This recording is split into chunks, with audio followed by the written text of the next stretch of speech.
minamahal na kapatid magulang, marami Pilipino ngayon na nasa loob ng Gaza.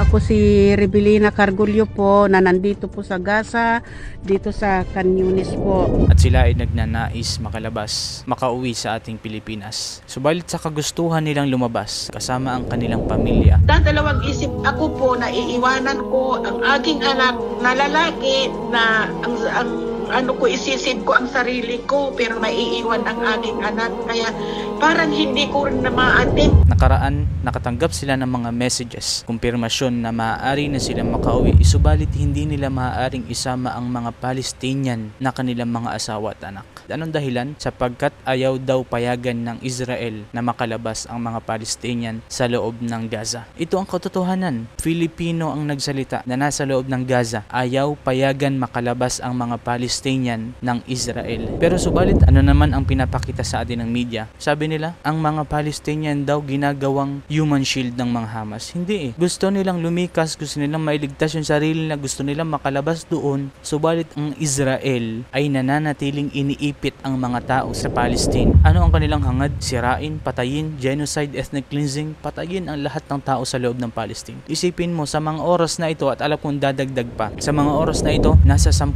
na ang namatay mula sa mga Palestinian na inosente. At ang karamihan dito ay bata at mga babae. Okay, balik tayo din sa sinasabi natin ng mga Filipino na nasa loob ng Palestinian. Gusto nilang makalabas. Gusto nilang makalabas kasama ang mga pamilya nila. Gusto nilang makalabas kasama ang mga asawa nila. Subalit pinipigilan sila ng Israel. Bakit? Huwag niyong isama ang mga Palestinian yung asawa. Maiiwan sila dyan sa loob. Tapos ang ipapalabas ng mga Western media, ng mga tao, media sa lahat na nagsasalita dito, na hindi daw pinapayagan ng Hamas, ginagawa daw human shield. Hindi eh. Israel ang ayaw paalisin ang mga Palestinian sa loob ng sarili ng bansa. At ngayon, iniipit na ng Israel ang mga tao sa Gaza na kung saan lumikas kayo doon, umatras kayo doon sapagkat bobombahin namin ito. Pakinggan nyo tong punto na ito. Sa dinami-dami ng tao sa loob ng Gaza, milyon-milyon na tao at ang liit lamang ng lugar na ito. Pakinggan nyo ito. Hindi man maligtas ang mga tao ng Palestinian sa mga pangbobomba o pagkitil ng buhay ng Israel, hindi naman sila maliligtas sa gutom. Maaari silang mabawian ng buhay sa sakit, kawalan ng kuryente, kawalan ng tubig sapagkat ngayon pinutol ng Israel ang kuryente, tubig at mga koneksyon na kahit ano pa mang makakapasok sa Palestine. Tingin mo ba maliligtas lahat ng tao doon? Uulitin ko, hindi man sila maligtas sa pangbobomba ng Israel sa kanilang mga bahay, hindi naman sila maliligtas sa kanilang kalusugan, sa kanilang pagkain, sa kanilang inumin.